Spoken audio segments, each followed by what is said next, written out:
لیکن جب نفل کی نیت باندھ لی، اگر کسی وجہ سے اب ٹوٹ گئی، یا کہنا چاہیے نیت ٹوٹ گئی، وضو ٹوٹ گیا، کوئی اور بات ہے، اب ان 2 رکعت جن کو آپ شروع کر دیتے ان کا مکمل کرنا، دوبارہ ان کو پڑھنا اب یہ آپ کے اوپر واجب ہے۔ اس طرح سے سمجھ لیں کہ اگر غریب آدمی سمجھتا ہے خریدتا ہے، خریدنا لازم نہیں ہے، اگر پھر بھی طبیعت چاہتی ہے اس کی اگر خرید لیا تو اس پر یہ قربانی لازم ہو جاتی ہے۔ اس جانور کو اگر یہ گم ہو جائے کسی موقع پر، مالدار آدمی کا جانور اگر گم ہوگا تو اس کو اور لا کر قربانی کرنا ضروری ہے، اگر غریب آدمی کا جانور گم ہو گیا تو اس کے لیے کوئی مسئلہ نہیں، رب العالمین فرماتا ہے کہ ہم نے تمہارا یہی قبول کر لیا۔ اس کی اگر ٹانگ ٹوٹ گئی مالدار کے جانور کی تو پھر یہ کہا جائے کہ آپ کو بدلنا ضروری ہے، اور غریب آدمی کے جانور کی اگر ٹانگ ٹوٹ گئی تو رب العالمین کی جانب سے حکم ہے کہ نہیں ہم اسی کو قبول کر لیں گے، اس کا کان بھی کٹ جائے گا وہی قبول ہے، اس کی آنکھ بھی پھٹ جائے گی وہی قبول ہے، کوئی مسئلہ نہیں۔ لوگ گڑبڑی کرتے ہیں، اور ایک بات بڑی مشہور ہو گئی، اور مشہور وہ یہ ہو گئی کہ جی غریب کا اگر گم ہو جائے تو دوبارہ لا کر کرے گا، مالدار کا ہو جائے تو نہ کرے گا، جی وہ غریب مسئلہ ہے، نہ سر پیر اس کا ہاتھ آتا ہے، اور 3 دن اتنا مسئلہ رہے گا۔ سمجھنا چاہیے بڑا آسان ہے، کوئی مسئلہ نہیں۔ پہلی بات میں نے آج دیکھی کہ قربانی اس پر لازم نہیں، ان پر لازم ہے، ٹوٹ جائے تو بدلیں گے، کسی طرح سے کچھ گڑبڑی ہو جائے تو یہ بدلیں گے، گم ہو جائے تو اور لے کر آئیں گے۔ غریب سے کہا گیا تم نہ کرو، اور اگر تم نے نیت کر لی اور قربانی کا جانور لے ہی آئے اب ہم تمہارا یہی قبول کر لیں گے، گم ہو جائے بالکل دوسرا لے کر مت آنا، ٹانگ ٹوٹ جائے یہی قبول ہے، ہر طرح کا تمہارا قبول۔ ایک مسئلہ آتا ذرا پریشان کرتا ہے کہ ان صاحب کا جانور بھی گم ہو گیا اور اس غریب آدمی کا جانور بھی گم ہو گیا، ان سے اسلام یہ کہے گا کہ آپ دوسرا جانور لے کر آئیے اور آ کر ذبح کیجیے، ان سے یہ کہے گا تم دوسرا مت لے کر آؤ، مگر ان کی طبیعت کے اندر ماشاءاللہ شوق سوار ہے، دوبارہ اور لے کر آ گئے۔ اب اگر دوسرا لے کر آئے تو دوسرا لینے کے نتیجے میں وہ والا بھی ان کے اوپر واجب ہو گیا، کیونکہ رب العالمین نے تو ان سے یہ فرمایا تھا، اسلامی شریعت نے ہم نے تم پر واجب نہیں کیا، اگر ایک لاؤ گے تو وہ بھی واجب، اگر زبردستی دوسرا خریدو گے وہ بھی واجب، تیسرا لاؤ گے تو پھر وہ بھی واجب، چوتھا لاؤ گے تو وہ بھی واجب، تم کر کیوں رہے اپنے اوپر زبردستی کا بول، تم سے کس نے کہا؟ بات دونوں صاف۔ اگر کسی موقع پر اس انسان کا پہلا جانور گم جائے اور یہ دوسرا بھی لے آیا، پہلا واجب تھا لانا ضروری نہیں تھا مگر پھر لے کر آئے، اب اگر جب دوسرا لے کر آئے اس قربانی کے کرنے سے پہلے وہ والا بھی مل گیا جو پہلے غائب ہو چکا تھا۔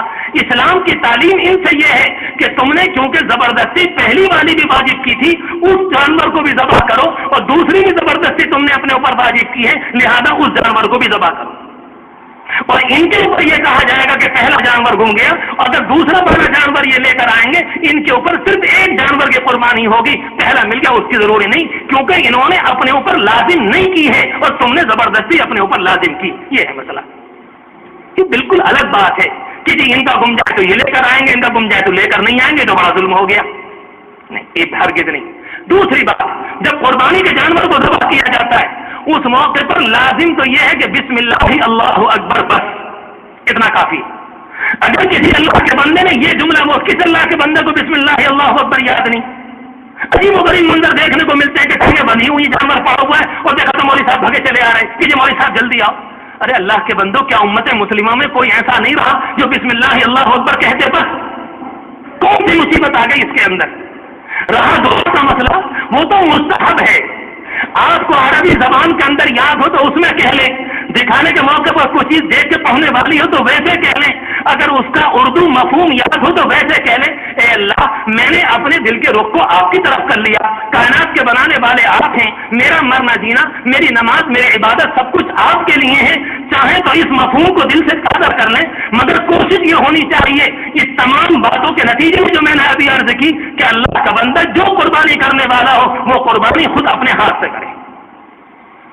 اور ایک بات اور بھی آپ سے کہہ دوں، وہ تو بڑے شرم کی ہے، اور نہ کہوں تو بڑا مسئلہ یہ ہے کہ ہم سمجھنے کو تیار نہیں، اور اگر کہیں گے تو آپ کہیں گے مولوی صاحب جمعے میں آپ باتیں کیسی کرتے ہیں؟ پچھلے سال ایک جگہ سے گزر رہا تھا، ایک جانور بندھا پڑا تھا، انہوں نے بلایا کہ آئیے، میں نے کہا نہیں، اب میرا معمول 4-5 سال سے یہ ہو گیا کہ نہیں آپ ہی کریں گے، آپ کریں میں پڑھتا ہوں۔ ایک صاحب کا تو حال یہ تھا کہ بالکل ڈر کر کانپ کر پیلے ہو کر دور جا کر کھڑے ہو گئے کہ جی مجھ سے نہیں دیکھا جاتا۔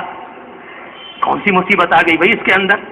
نہیں، ابھی دنیا بھر کا ناچ ہوگا ہم سب سے آگے ہوتے، کس بدماشی میں ہم پیچھے ہوتے، سب میں ہم آگے ہوتے کہ مجھ سے نہیں دیکھا جاتا۔ میں نے کہا نہیں آپ کریں، وہ پیچھے کو ہٹے، میں نے کہا نہیں آپ کریں۔ تقریباً 9-10 بجے کی بات ہے، معاف فرمائیے گا، میں اس لیے کہہ رہا ہوں تاکہ ہمارا حال معلوم ہو۔ میں نے کہا نہیں آپ بھی کہ میں پڑھتا ہوں، کہتے ہیں میں نہایا ہوا نہیں ہوں۔ انا للہ و انا الیہ راجعون۔ اتنی بے غیرتی، اتنے بے شرم، چلے ہو ابراہیمی ادا کو کرنے کے لیے ڈوب مرنا چاہیے. جتنا سوسائٹی نے کیا ہے جو علم دین سے واقف نہیں, اسلام پر اتنا ظلم کسی اور نے نہیں کیا. میں دل کی بات کہہ رہا ہوں.